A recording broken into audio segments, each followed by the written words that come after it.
I'm your host, Jessica Shockley, and this is the Bold Foundations Podcast. Ouch! Don't let your insurance company add to the pain in your neck. It's time to lawyer up with Shockley Polino Personal Injury Attorneys. Store 727-498-8771 in your phone now. That's 727-498-8771. Offices St. Petersburg, Clearwater. On this episode of the Bold Foundations Podcast, boldly divorcing my story and marrying my truth.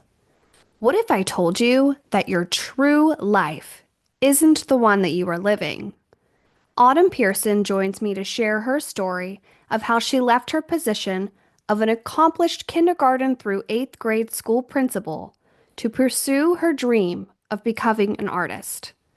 But with leadership and education still embedded in her, she shares impactful stories of how living in your truth can have huge impacts on oneself and others. Hear her thoughtful perspectives on being bold, guiding children while keeping their individuality in mind, and living without fear while practicing kindness. So we're here today with Autumn Pearson. Hi, Autumn. Hi, happy to be here today. Thanks for coming. I'm so excited. So for listeners who don't know you, can you tell me a little bit about yourself and what life is like for you today? Okay, sure. So I have been, my family has been residents of Safety Harbor since the 1960s, starting with my great-grandfather as snowbirds. And my grandfather was a snowbird, my mother is a snowbird, and my husband and I have just recently moved back to Florida. We've been here for about 2.5 years, and previously we lived in Morocco, North Africa.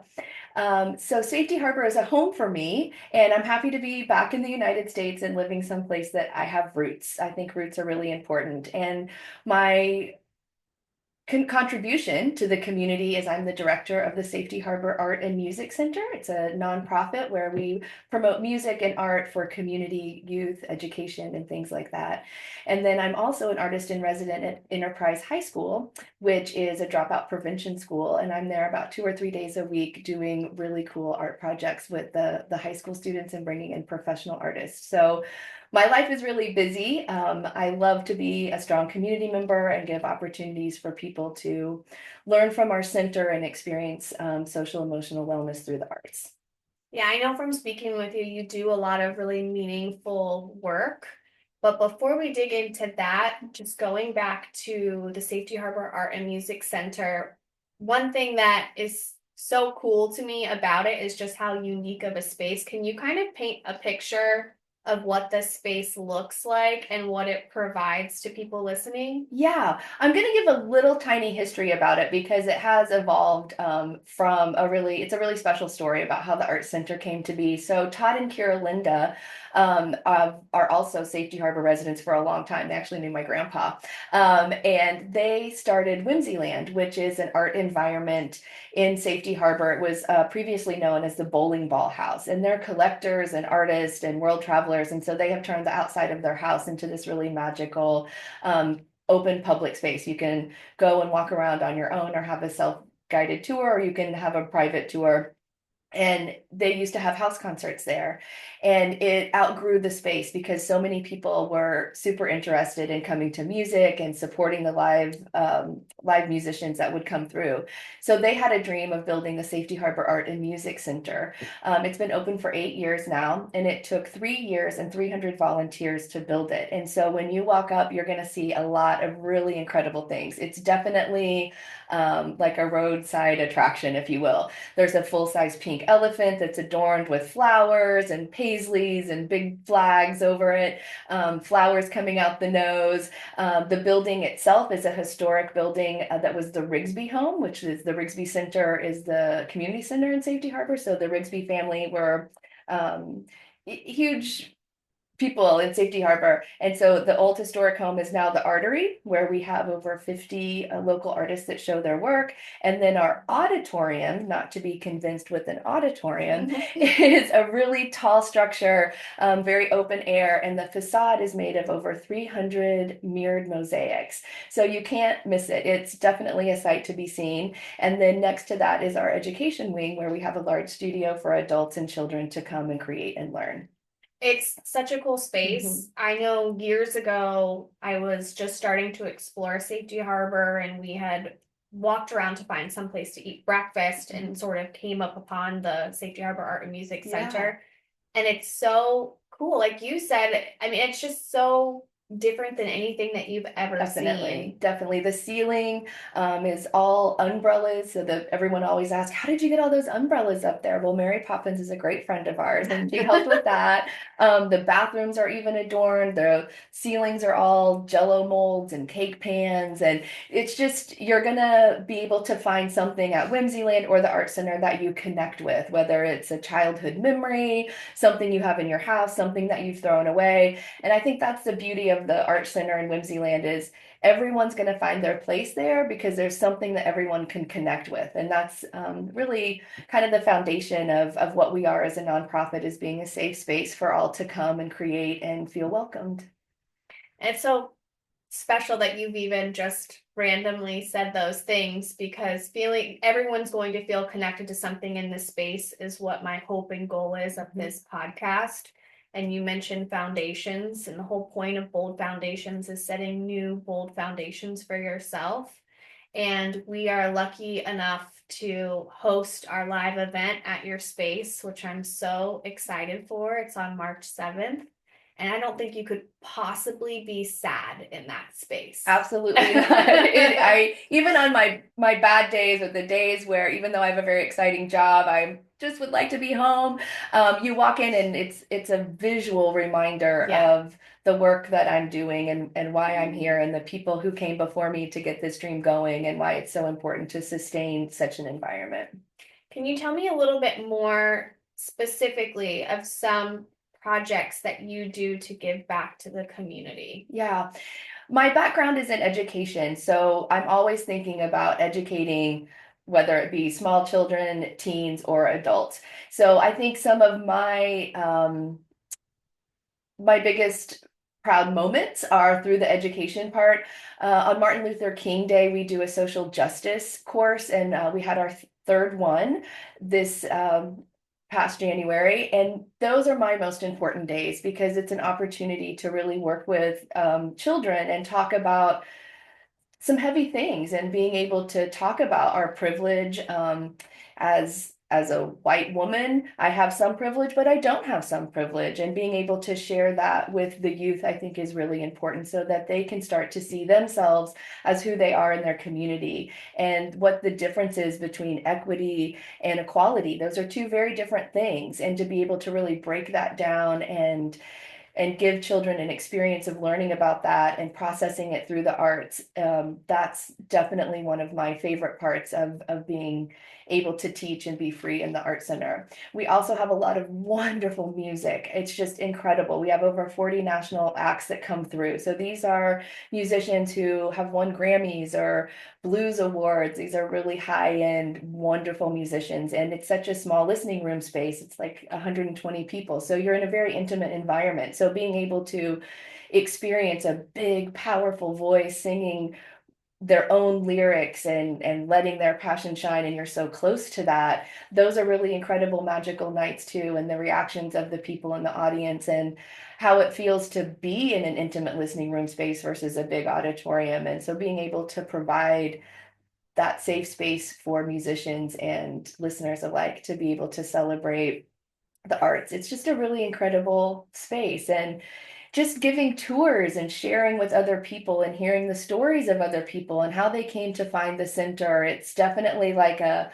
magnet. Everyone who finds themselves there needed to be there or were there for a reason. So it's a pretty magical spot, and we're so excited to host this great event that you're putting on. Thank you. I think it's just so cool that you found yourself in such a space where you're able, it's so beautiful in so many different ways, physically and just thoughtfully what you're giving back to the community, I think that's really special that you're able to do that for so many people, the artists and the people who even just come. Definitely. And it's a spot where professional artists can come and teach. It's not just me teaching or people from the art center teaching. We have a lot of professional artists. And I think as an artist, sometimes you get so caught up in your own work and what you're creating that you forget that what you're doing is really powerful. And so giving artists a chance to teach about their passions and share is really wonderful too. And the really cool thing about bringing in professional artists to teach is the kids or the adults will make connections with these artists and then see their work in the community, and then they have a deeper understanding and appreciation of, oh, I worked with this mural artist, I know them, I created this with them. And then you're connecting not just in the art center but in the larger Tampa Bay community, which I think is great also. Yeah. Mhm. So tell me, I'm so curious because you have such a unique role in the community that's so special. So I'm curious with your background, if we could kind of go back to when you were a Sure. child, was art something that you always wanted to be a part of? Yeah, for sure. I think I came out of the womb ready to create. I was a little bit of a surprise child.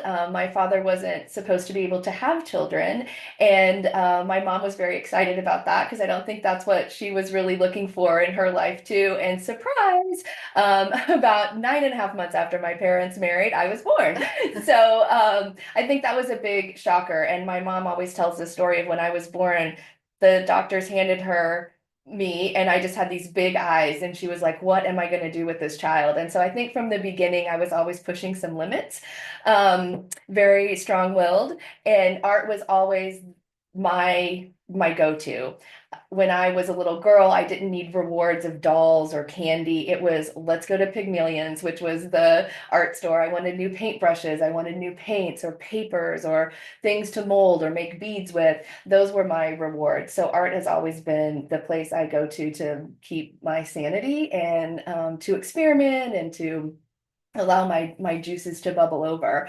And then, all right, so in school, I took all art classes and was geared up to be a fine art major. And my mother said, that's fine, but you need to maybe focus on a major that's going to be able to bring in some monies. So I switched my major to art education because I come from a family of teachers. My mom was a teacher, my dad was a teacher, my aunties are teachers married to teachers. So it would just seem like the right fit. And I enjoyed teaching and children and all of that. So I ended up doing my undergrad in art education as well as special education, which is exceptional student education now, ESE. Um, and I've always had a love of travel, so I did study abroad, and my first teaching job was on Zuni Pueblo, and I taught fourth grade, which I didn't go to school for elementary ed, and I didn't really know how to do that, so I just taught everything through art. That's what I knew. And that was a really great path for me. And I taught high school, elementary school, for probably about 7 years. And then I decided that I needed to be a school administrator because I saw so much potential in public education. And I really thought that that was going to be my way to change the world. And I've always been highly motivated to really think about the world from a global perspective, not just I'm this one person and this is my classroom, this is my community. It's always been a lot bigger for me. And so I started on the path of being a school administrator. Finished my master's. I was one of the youngest graduates in New Mexico. I was one of the youngest administrators in Albuquerque Public Schools, which was at the time one of the third largest school districts in the United States. And so then I started on this path of climbing the ladder and being in these leadership roles and just throwing myself into working with schools that were of marginalized populations one way or another. So I helped launch a charter school for urban Native American students in Albuquerque. I then was assistant principal at a dropout prevention school there. And then I just kept going and going and going until I was in a principal role for a K-8 middle school that was very free with the way that we were able to teach, even though it was within a public school setting. We had the highest number of transgender students, and things like that were very important to me. And I just threw all myself into that. And I was very overwhelmed, and it was a lot of pressure because being a school administrator, you get further and further away from the kids, even though that's what you're doing everything for. And I became really stressed because it was a high, powerful job, and I wanted my school to be the best school, and I wanted it to make sure the kids were having equal access to education and the way that they needed to learn, and really advocating and pushing, pushing, pushing. And I just got to a limit where I really lost sight of who I was as an artist. And that was what always brought me the most joy. And one of my dearest friends, she's a filmmaker. She's Polish, but she lives in London, and she's just recently moved to the United States. But she called me up and she said, "Hey sis, I'm going to do an artist in residence film project in Morocco, and I want you to come and be the visual artist to this project." And I was like, "Are you kidding me, KK? There is no way I can do that. Like, I'm in the middle of running this big school, and there's no way." And I woke up in the next morning and I was like, you know what? Forget it. I'm doing it. And I rolled into school.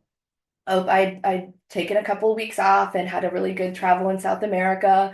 And I had over 1,400 emails within a 1 week span. And I just looked at that screen and I replied to one email, and that was with my letter of resignation because I knew this wasn't who I was anymore. And I was really losing sight of who I was. And I took a beat before I hit send. I went to the local co-op, got a little snick snack for lunch, and this woman I'd never met before, she came up to me and she said, "Who are you?" And I was like, "Well, I'm Autumn Pearson. I'm the principal at the charter school down the road." And she's like, "What are you doing?" And I was really taken aback. And I said, "Well, you know what I think I'm going to do? I think I'm going to put in my letter of resignation today, and I think I'm going to go to Morocco." And she looked at me and she said, "I had a dream about Morocco last night, and I think that that's what you need to do." It was like I an love angel. It was that. like I get goosebumps every time I tell this story. Yeah, so I got back in my car, I rolled into my office, I hit send, I packed up my bags, and I left for Morocco a week later. I had lived in New Mexico for almost 20 years. I had an old church that was built in 1870, and it was really cool and eclectic in the mountains, and we did art functions there and things, but I just lost sight of all of that. And I got a one-way ticket. I went to Morocco, and I knew nothing about Morocco. I didn't even know what language they spoke. I didn't know what food they ate. I had no cultural knowledge at all because it was such a spur of the moment thing. I didn't even have the time to do the research. And when I landed in Fez, that's one of the oldest cities in Morocco, it's the oldest university in the world. And I woke up the next morning and I just saw donkeys on the street carrying beautiful vegetables and very peaceful sounds and blue skies and fresh air. And I was like, yeah, this is where I'm supposed to be. And I did my artist in residence at a small town outside of Fez called Sefrou. I met a wonderful Berber family who adopted me. The Berber people are the indigenous people of Morocco, and spent lots of time way out deep in the mountains with no running water, barely electricity, fresh squeezed sheep milk, goat milk for our coffees in the morning, and just really learned a lot about who I am and how other people survive and find happiness. And it's a very simple life, and I needed that. I needed to slow down.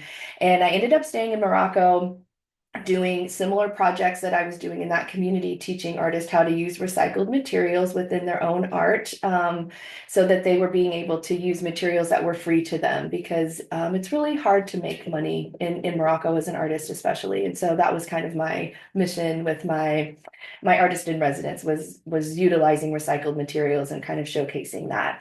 So I did that in several other communities, and then went to the Canary Islands for a few months and did the same kind of thing. And before I left, one of my good friends said, "Hey, there's this really cool town in Morocco called Essaouira, and it's the art capital of Morocco. You should check it out." So I was kind of inching my way back to the United States, and I was like, I'm going to stop off in Essaouira and check it out.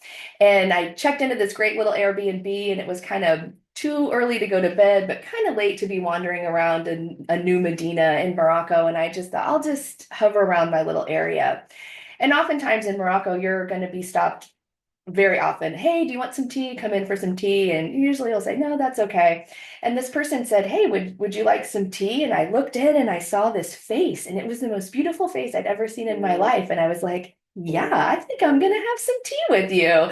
And it was an owner of a really cool spice shop, and he had a lot of artisanal work in there. And we just spent the whole night talking and laughing and having tagine and cards, and closed up the shop, and bumped into him the next day. We ended up spending 5 days together, and I knew right away that that was my person. And I'd never been married before or anything like that. And I had to say goodbye after 5 days. I headed up to my village with my Berber family, stayed there for a month, and then I went back to the United States and for a big exhibition at the Art Center. And I corresponded with Khalid the whole time that I was away doing my work in Florida, here in Safety Harbor. And the minute my exhibition was over, I flew right back to Morocco, and we were engaged and married. And then I spent the last 5 years starting an English school in Morocco. So that's kind of my story. And at the end of my exhibition in Safety Harbor, we gave a talk. Well, I gave a talk that was called a Boulder Talk, and it was kind of like a TED Talk, but a Boulder Talk is that what they call it. And the title of it was I divorced my story and I married my truth, because my truth from birth was being an artist and being free and traveling and experiencing and building community and being in community. But I got sidetracked by wanting to be in this leadership role, wanting to develop some big school that was going to change the world and all of that. And I lost sight of my truth. And I had to divorce that by going to Morocco and resetting, and then finding my truth again, which is being a part of the community and being a leader in the community, but being tied to the arts, because that to me is what I think my gift is and how I can make the largest impact. So that's a little bit of where I'm at today. Yes, I'm back in the leadership role. Yes, I'm teaching again and probably not creating as much as I want to, but I'm not bogged down with bureaucracy. And that's what I had to let go of and take a leap, because when you're in a position that's connected like that, you fear, what if I don't have a paycheck? What if I don't have insurance? What about my retirement? And all these what ifs overwhelm you. And I just had to hit the stop button and hit the go button in a different way. And yeah, it was scary, but I think if you have a passion and you know what your direction of your truth is, you're going to land on your feet, and you're going to have more of an impact than you maybe ever thought you could. Yeah. Where do you think, and it could have come from multiple sources, this image of you having this more leadership role came from, where you sort of walked away from the true artist in yourself? Do you feel like that came from childhood expectations growing up? Do you think it came from just society that we live in? Yeah, I don't know. This is a big conversation that my mom and I have a lot. I'm an only child. My father was killed when I was 2, so Mm. it was always just my mom and I in this single parent only child role. And my mom never pushed me, to go into these leadership roles. She never had these high expectations of me. So I think it was something that was very intrinsic. I don't know that I'm a perfectionist, but I am highly motivated, and I'm always wanting to do for others, is what my husband says. You do more for others than you do for yourself. And yes, that can be a fault, but that's just how I'm geared. And the art is what allows me to do things for myself. So I think that the push was always from within, and maybe misunderstood by the people closest to me. And that's something I have to work through, because I can find myself, like, I feel like if I'm really being 100% honest, I'm almost in that position again where I'm leading and I'm developing and trying to grow and create stability for the art center, that I am maybe starting to lose sight again of that truth. And so when you have moments in your life where you feel like that, you got to check yourself again and be like, okay, You got to slow it down so that you can get back to who you truly are. Because when you are being who you truly are, that's really when you're at peace with yourself and you maybe can be more impactful for others if that's your goal in life, or being more true to yourself so that you can have.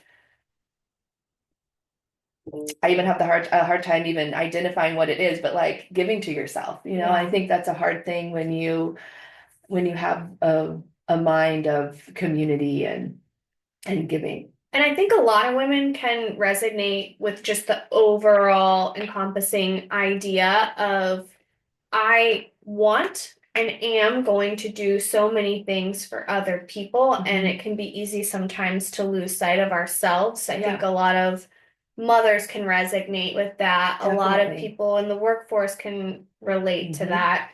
What do you do? You mentioned checking yourself. Is there a daily practice that you do, or is it more just like wham, how did I get here? Oh, it's a full-on mental breakdown, and then I have to reset and be like, this isn't healthy.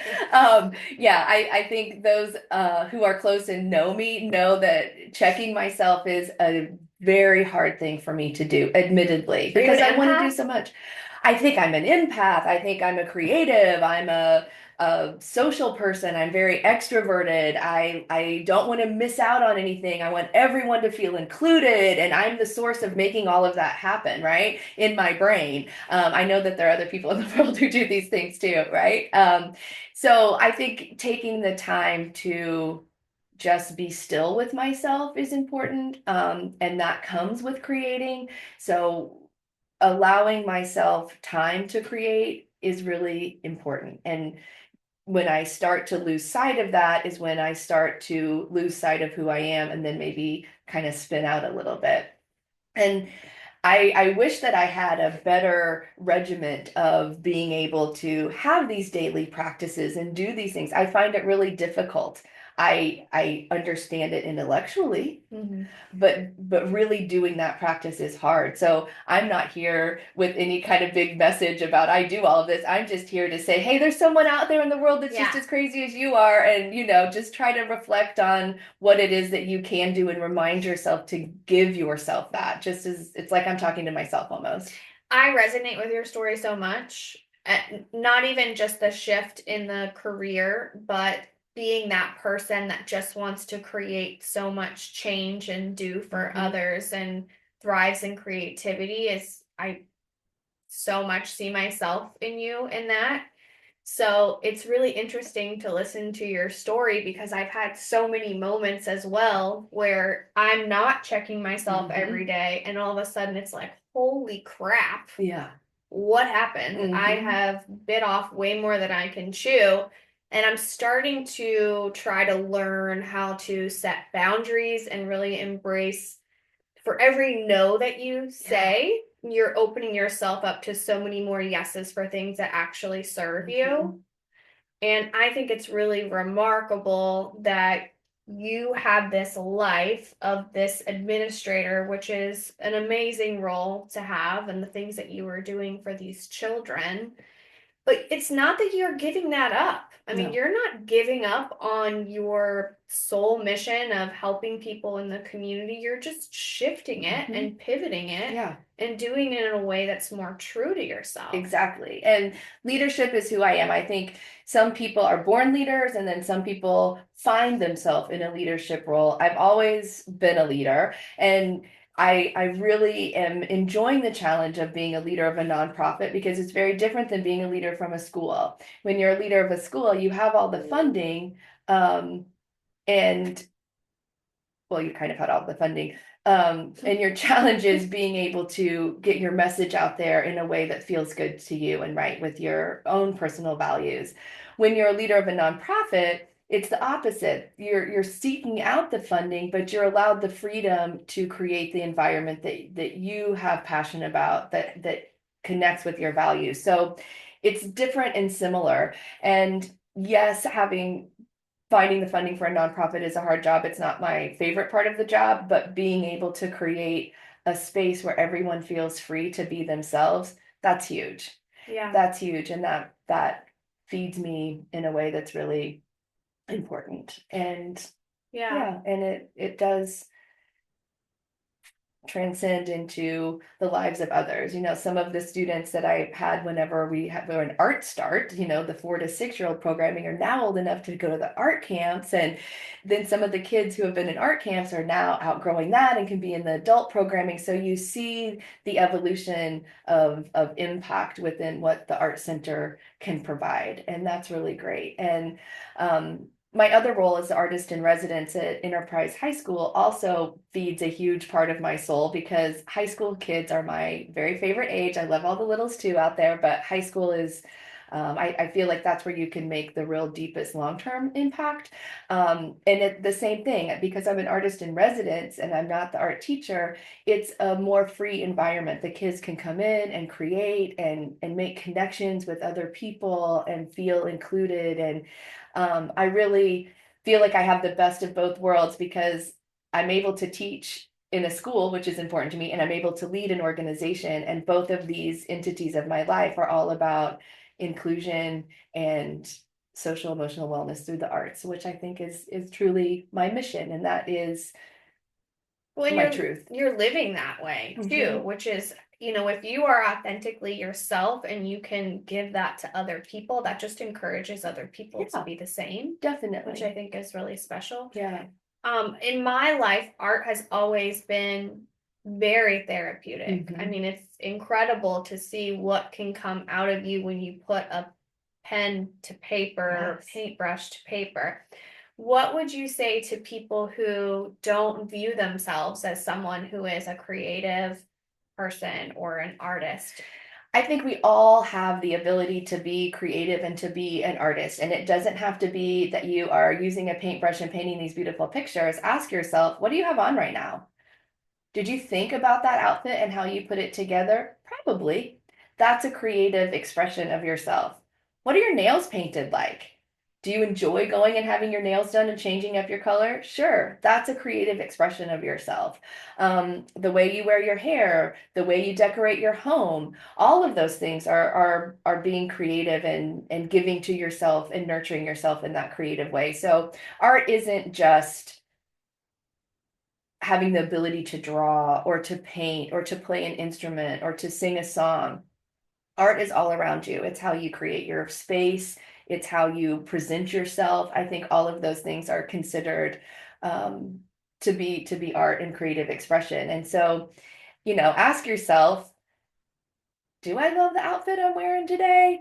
And if the answer is yes, go out there and show that outfit. Or if the answer is no, well, what would make you love that? Put on something that might feel a little uncomfortable. Put on a necklace that might be a little bolder than you would normally go for, because that's what art is pushing yourself to put something out there that is going to make someone think about something differently. I always say to my students, you want to be avant-garde, which Mhm. means you want to have something that's new that no one else has seen before. So how can you be avant-garde within yourself? How can you put something out there that's going to make other people look to you and learn from you? And that can be in a lot of different ways. Yeah, I am very I express myself very much with my clothing. I Mhm. love putting together outfits. I tell people I get a high out of it. I'll wear Mhm. like a hair bow or Yeah. something crazy. Hmm. But it's interesting because that is just, it's true to me. It's what I Yeah. like. So then when I'm out and about, Hmm. the amount of people that are just drawn to you, and Yes. it's not really the outfit, it's that you are being yourself. Exactly. And that is the most lovely thing that you can see in somebody Yes. is them just be there's a different glow about someone when Hmm. they're just like living in their Yes. truth. Yes. And I think that what you said is really special because there are a lot of people who I feel are sort of in this low vibrational mode where they don't think that they're good enough, they don't think that they're creative, they're just kind of miranding along, Yeah. and I think if you can kind of pull back the wool from their eyes and see, like, you are creative, you do have Yes. expression, you are your own special person, and there's so much more to you Hmm. than just, your 9 to 5. Right. And I say use your voice. Something that I've been doing a little bit more of lately, it's a little out of my comfort zone, is posting on social media. I like to snoop around. I'm a snooper, but I'm not a poster, right? And lately I've been like, I'm going to share what I'm doing. I'm going to share this cool art project I did with my students. I'm going to share this cool art project I'm doing for myself, or I'm going to share this fun outfit, or, whatever it might be. So I think sometimes just sharing a little bit more, if you're comfortable with that on social media, can allow people to see who you are. And some of us want to be seen and some of us don't, and that's okay too. But journal, write your dreams out. Some of those are the craziest things ever, and then paint a picture of it. Even if you don't feel like you're good at it, just expressing and getting things out there, you might surprise yourself with the creativity that's being pushed away. Push it up, push it out. And I would ask people when they don't want to post a photo, when they don't want to start a project, whether it be journaling or art, whatever it may be, why? Is it because you are concerned about what other people may think? Are you concerned that you may not be good enough? Mm-hmm. And do those things even matter? I mean, you can put a picture on the internet and there are going to be multiple people that have some sort of negative opinion, no matter what it is. You could paint the most beautiful painting and it's not going to be someone's cup of tea. Right. That's fine because That's you fine. didn't do that for them. Yeah. You And know, we're not everyone's taste. right. I'm certainly not everyone's taste. Some people adore me, think I'm great, want to be around me, want to be friends, and I freak some people out. And that's okay. I'm fine with it. So long as I'm not being harmful or hateful. Right. I think those are the two things. I don't look for acceptance of everyone because everyone has their own taste, but I always want to make sure that I am never harmful or never hateful with anything that I'm doing. And if someone doesn't like that, that's okay.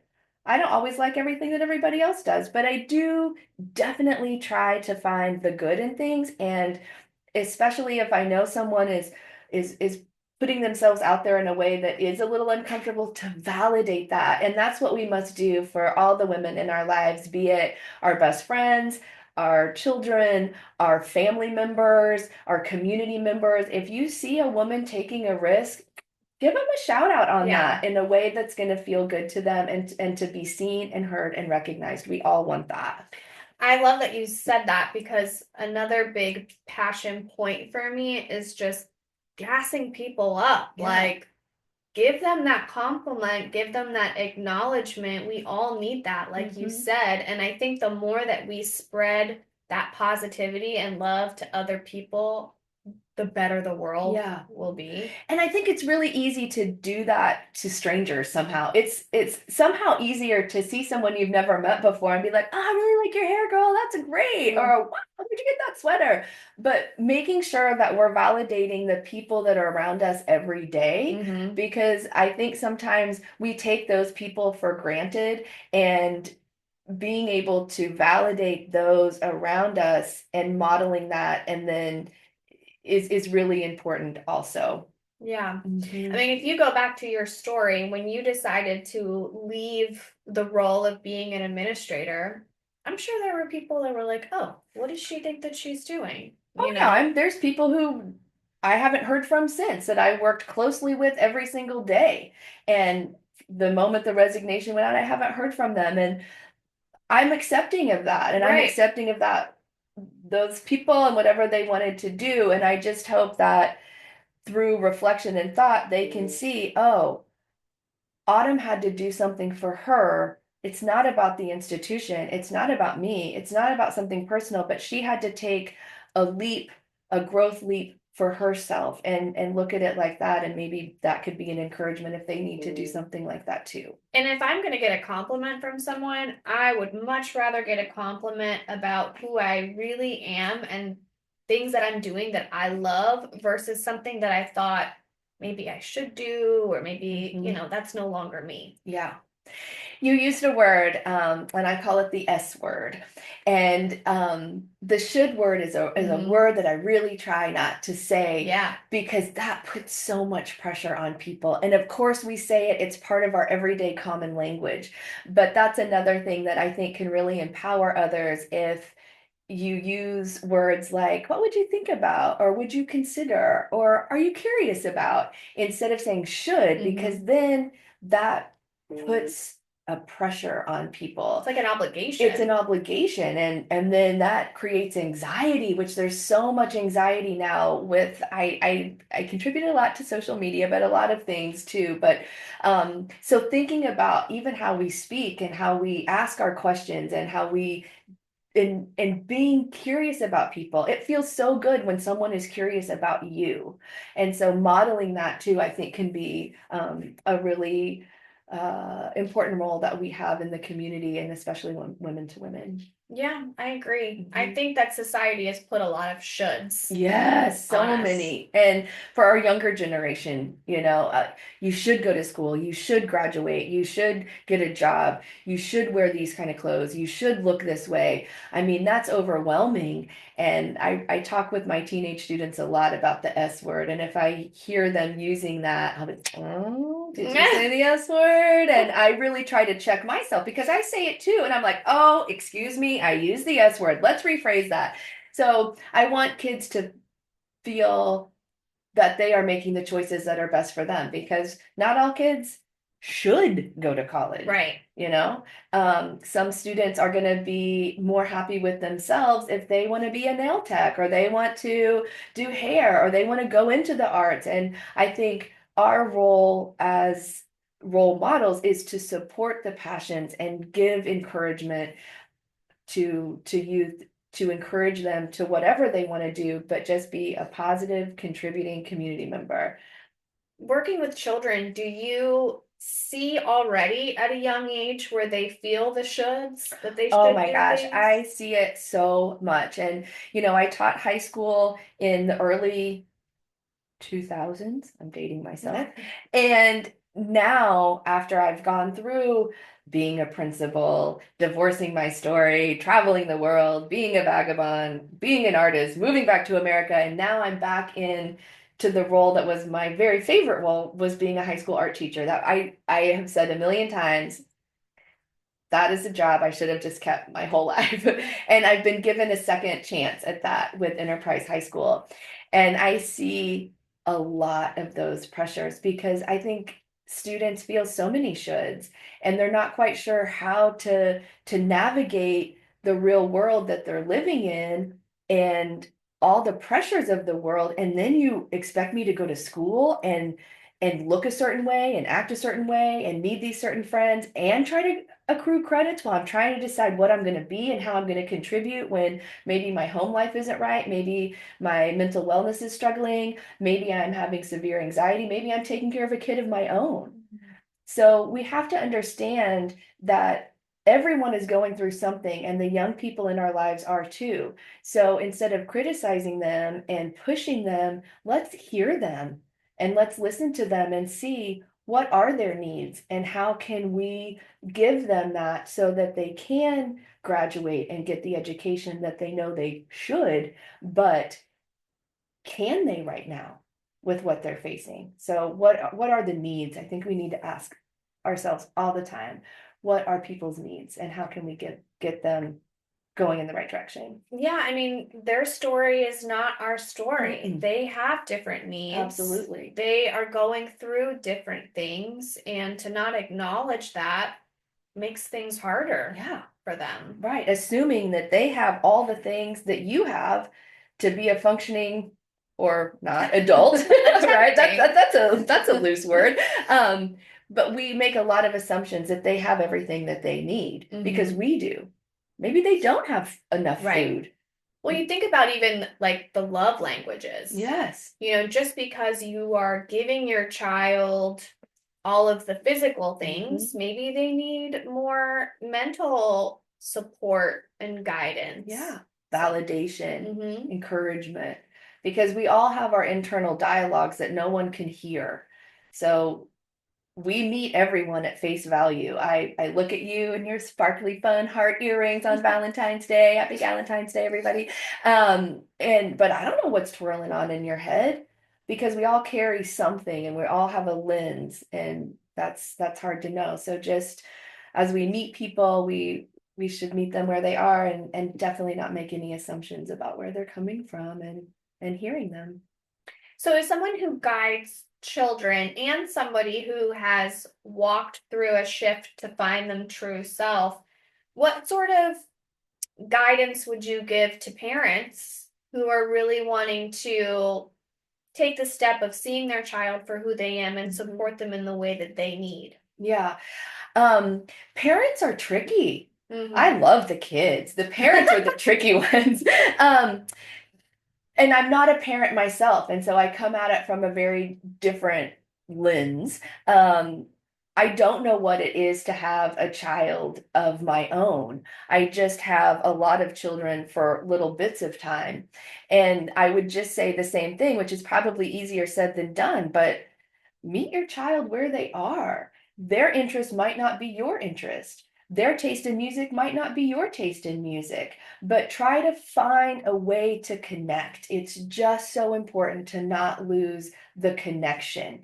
And teenage years are really hard because they don't want to connect with you.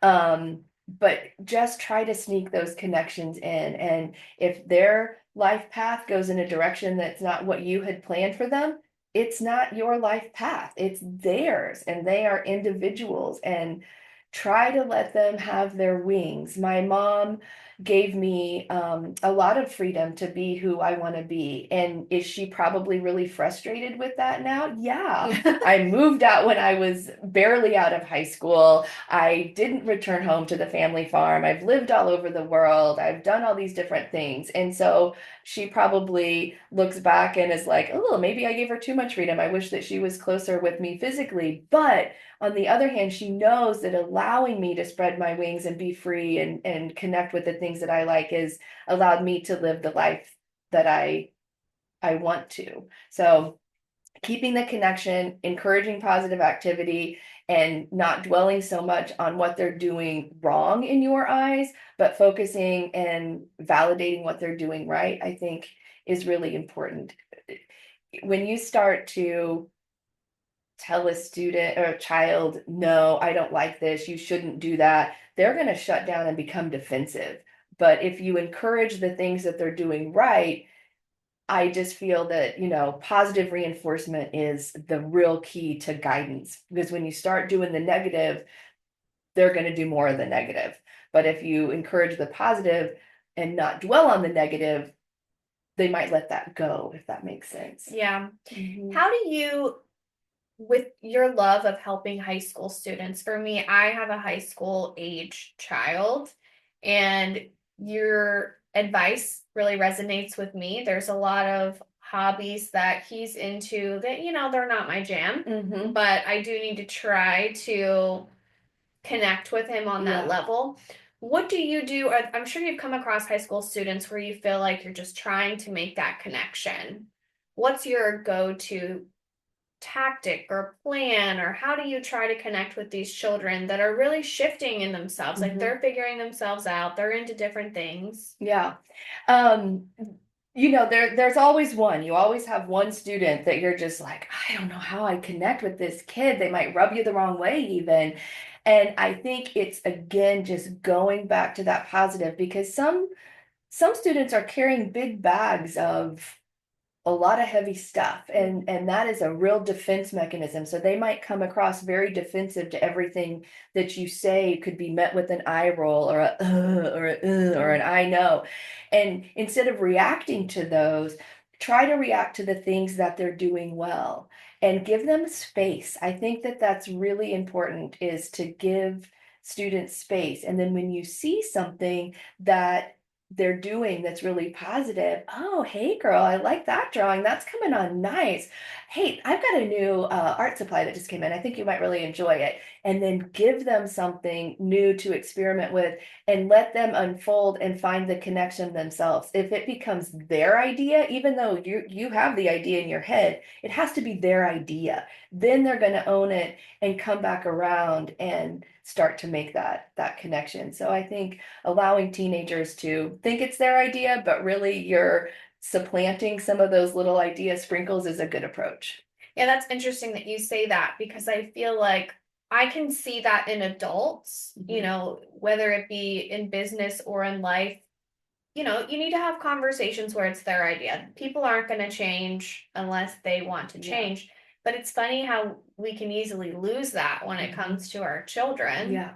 because I think we think that we should Mhm. sort of control the narrative for them, but Yeah. in reality, we're just here to guide, Mhm. and they're their own person. Yes. They are So, free-willed individuals. yeah. Yeah, I and I think that would probably be a really hard thing as a parent is if you see your child going in a direction that might not meet the values of your family and you want to just say, why are you dating that person or why are you wearing this outfit or, you shouldn't go out in the house looking like that. They're going to do it more and bolder. So trying to hone in on the positive, gently guide and let it become their idea is not the easiest way, but I think will have the most lasting return. Yeah.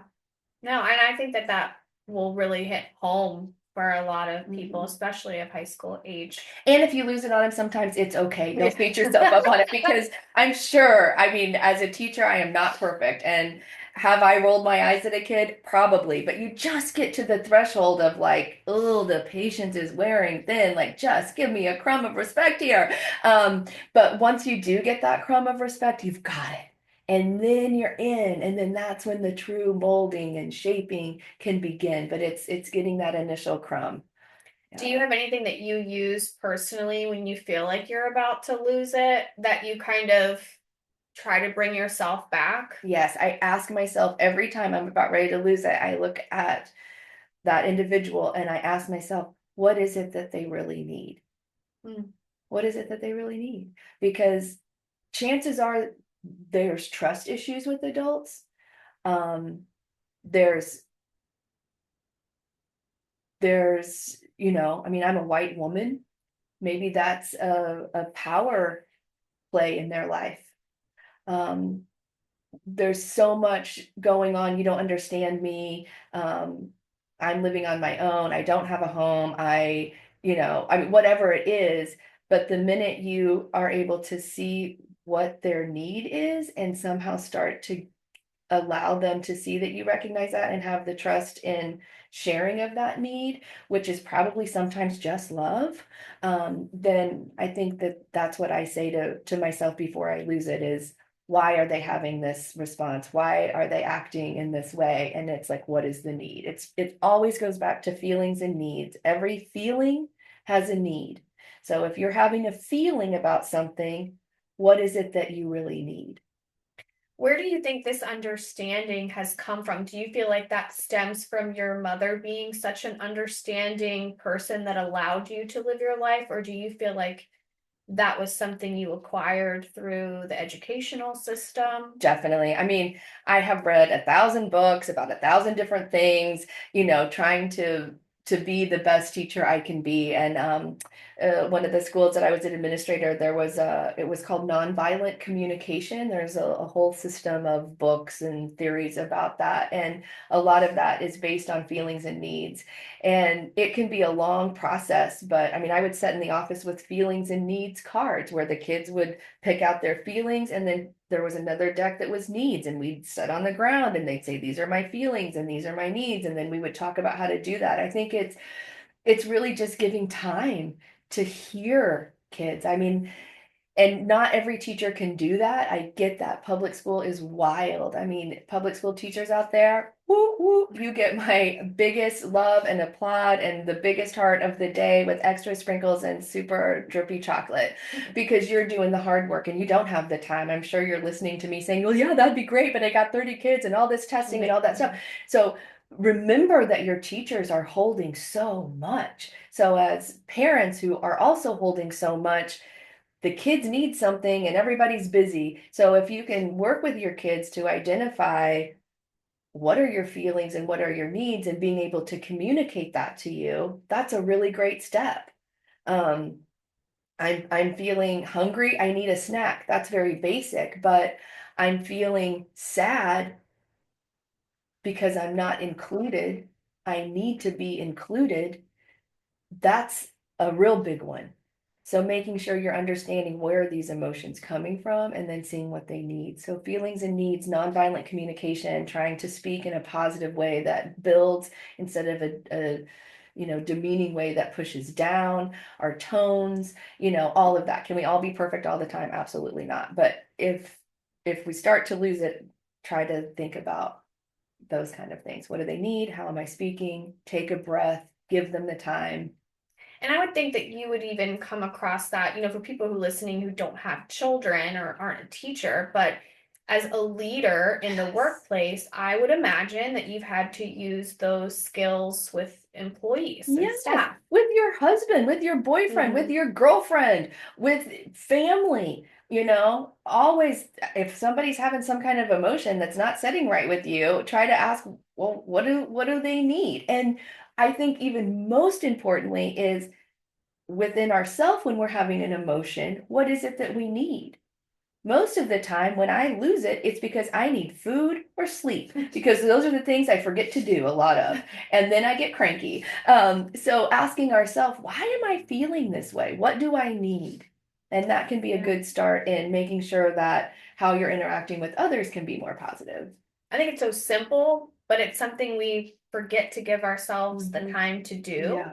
Is asking ourselves what we need and asking what someone else needs. It's so simple, but it's so powerful. Yeah. Like what that could do for you. And it's really hard. What do I need? A day off. If I have a day off, I can rejuvenate, clean my house, get my laundry cut up so I'm not worrying about those things, and I can be more productive the next day. What do I not give myself? A day off because I have so much to do. So just in giving ourselves those little presents sometimes can be really important. Yeah, we talked about at the beginning, you and I were similar where I'm trying to be better about doing this daily practice of checking myself, but that is part of it. Our Mindy, who's the life coach that's going to be at the event, she actually has this daily journal template that she'll provide, and you really have to ask yourself, how am I showing up in my physical body today? How am I showing up in my mental body today? How am I showing up in my heart? Yeah. What is my goal today? And then what am I so grateful for? Yeah. But I mean, there's so many of us, including myself, that just don't always make time to do that, and how easily it is to spiral. Oh, yeah. Because you haven't even identified your own needs or wants. And I'm sure there's a lot of people out there that probably do the same thing that I do. Every night before I go to bed, I tell myself, I'm going to do yoga tomorrow. I'm going to get to the pool. I'm going to swim. I'm going to stop drinking coffee. I'm not going to have any chocolate. I mean, I am on it. And then you forget. And then the minute I wake up, where's my coffee? Oh my gosh, I'm too tired to go to yoga tonight. And so those are the things that we have to give ourselves some grace and ask ourselves, what are all the good things that you did today?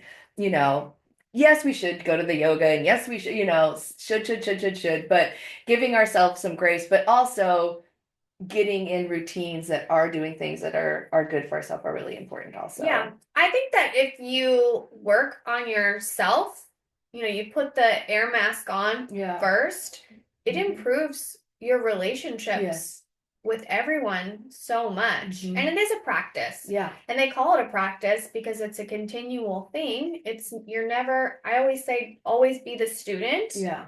Never be the expert. And just, like you said, give yourself grace. Give yourself grace for how you're showing up today or who you were 10 years ago. And don't be afraid to say, hey, I wasn't my best self yesterday. So sorry. Give me a little, space or grace or whatever it is. But owning it too can be really helpful, because sometimes we don't know how we land with other people, and maybe we said something hurtful very unintentionally because we're rushed in our mind to do something else. And if you recognize that later on, it's never too late to go back and say, "Ooh, that came out wrong. This was not my intention." So I think doing those things too can be helpful with relationships. Yeah. I think it's really interesting that you've kind of lived this path in life where you were literally born just such a creative person. and then you shifted that into continuing to have that creativity, but helping people. And just the combination of the two is really special to hear about, because you're just pushing out so much ability for people to see their own and have their own self-expression, and the education part. Yeah. So I've just always felt that being a teacher in my mind, and no judgment to anyone else out there, but being a teacher is really the most important job, because and it doesn't mean that you're a teacher in a classroom setting always, but teaching and giving and guiding experiences is really important, because if you reflect back and thought to yourself, what was a really memorable moment in learning something? Who was my teacher? What did I learn from them? Because you carry that with you. So I just think education is really, really important, and it's something that's not given as much value as I think it should. And again, I think it's teachers aren't trusted as much as they should be, because when you're a teacher, you're passionate about giving to society. It's not, it's, yes, it's an individual, but it's a whole group of people every year that you're trying to nurture and mold. And so really thinking about who the teachers are in our life, and validating them, I think, is an important thing. And it could be a family member, it could be someone that you work with, it could have been a mentor, whatever. But those of you who have given you something that you continue to use in your life, don't hesitate to say, hey, thank you so much for that. It's helped me in this way. And teaching your children to really think about their teachers and what they do. Mm-hmm. So as you've made this shift to live a more authentic life, what would you say were some bold foundational things that you've set for yourself? And how did you continue to walk in that path with maybe outside noise or influence? Yeah, outside noise is big. I think when you get, it's like a volcano in a way. It's like your own personal volcano. When you feel like you're going to explode, allow yourself to explode. I mean, there's nothing wrong with that. And don't hold it in, because then it's going to grow and fester. If you're in a position that you feel is not healthy for you and not right for you, believe in yourself enough to take a different direction, to stop what you're doing that doesn't feel good, and really think about what is it that I do need to feel good, and just give yourself that opportunity. You got one life to live, and you don't want to be stuck in some miserable position, whether it be a job, a relationship, a state that you don't want to be in, a home that you don't want to be in. If you want to downsize and move from a great big house to a little bitty tiny home, do it. Maybe all that clutter needs to go away for you. But I think giving yourself permission to make bold changes, it's okay. And I'm finding I'm repeating patterns that I wanted to leave, and I'm doing it again. We are who we are. I mean, we are who we are. And we can only, you know, practice so much, but there are just roots of us who we're going to continue to do some of those things. But recognizing when you get to a position that you need to make a change, to allow yourself to make that change. Experience as much as you can, travel and go and see and do as much as you can, while you have the ability to do that. And Yeah. just don't be scared. Make good choices, of course, but you know, don't hold back, because it's your life, and you get an opportunity to live it. What would you say to someone who is just so crippled by fear to take those risks, to do the things that they've always wanted to do? Just start out slow. Maybe you want to do all these things, but maybe the first step is wearing a color that isn't really your color. Maybe you're one of you like to wear black a lot. Throw on something red. Put on a crazy pair of earrings. I mean, you can do babies. Try a new food. Go to a different restaurant. Just make a different friend. Make a new friend that's going to give you new experiences. And I would say make friends that maybe you wouldn't think would be your friend. When I came to the United States and I had to remake my friends because I'm living in a new state, I'm not in New Mexico, I'm in Florida. My new best friend is someone that I would never in a million years, if you would have shown me a picture of Miss Vicky, I would have said, that's going to be my best friend when I'm in Florida.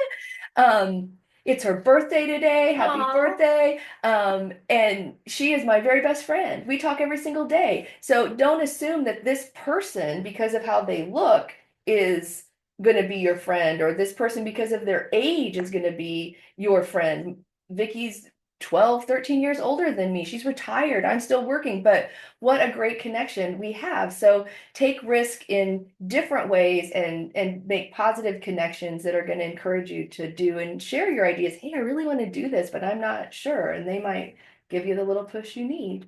I love that advice because they say, you are the average or the sum of like the 5 or 6 people that you surround yourself with. Yeah. And if you're trying to make change, why not be out there and be around people that are living different lives that maybe you are more authentically connected and drawn to, Yeah. or just allow yourself the opportunity to learn new things about the world. Come to the art center, see a crazy concert, see a Yeah. wild space. I mean, that's as wild as you can get, in some ways, in a very healthy way, where you're going to find people who are going to accept you for who you are. But yeah, I think just don't stay in the fear. Try to open the curtain a little bit and let some light in, and just try it. What's the worst thing that's going to happen? You go and you hide behind your curtain again? Okay, start again the next day. Yeah. Peek out again. Yeah. Yeah, I really connect with that. I think that that's something, there's probably quite a few people out there that are really going to need to hear that, or were meant to hear that. Yeah. Yeah. A lot of times people are like, you're such a free spirit. You can totally pull that off. I wish I could do that. And yeah, those comments are nice and I like to hear it, but my response always is, you can do it too. Mm-hmm. You can do it too. Yeah, why not? Why not? Mm-hmm. Why not? So I guess that would be my advice, is be bold. Why not? Put on a wild outfit and head to Shamsi. I love it. Well, I think it's, like I said, it's very remarkable, your journey. I think it's so special, the amount of love and positivity that you put out into the community. You're doing great work. I'm going to come and do some workshops and see some shows at the Art and Music Center. And we're going to have our live Bold Foundations Women's event on March 7th. We're really excited to host it. It's exactly the kind of events that we believe in and want to encourage. So I hope that the message gets out there and that you show up and try something new and give something to yourself, listeners out there. Yes. Thank you so much You're for welcome. sharing. It's been a pleasure. Thank you. Yeah. Are you interested in visiting the Safety Harbor Art and Music Center? They offer music events, art workshops for adults and children, special events, and the Artery Boutique. Visit safetyharborartandmusiccenter.com or follow them on Instagram at shamc.arts. Can't wait to see this amazing magical place in person? Swing by at 706 2nd Street North, Safety Harbor, Florida, 34695. Don't forget to register for the free Bold Foundations Women's Empowerment event right here at the Safety Harbor Art and Music Center on Friday, March 7th from 9 a.m. to 12:30 p.m. Registration is available through safetyharborartandmusiccenter.com or boldfoundations.my.canva.site. Expect to hear from speakers such as myself and Mindy Quisenberry, a certified life coach. Learn how to unlock the power of your mind and take home tools to live the life that you deserve with fulfillment and happiness. Guests will also take part in hands-on activities and take home free gifts from me, your host, Jessica Shockley. Did this episode of Bold Foundations inspire you? Or can you relate? Maybe you have your own story to tell. Whether you want to share with me privately or you would like to be a guest on the podcast, reach out by going to boldfoundations.my.canva.site or follow us on Instagram at bold_foundations. And don't forget to leave us a review wherever you listen to your podcasts. Thanks for listening.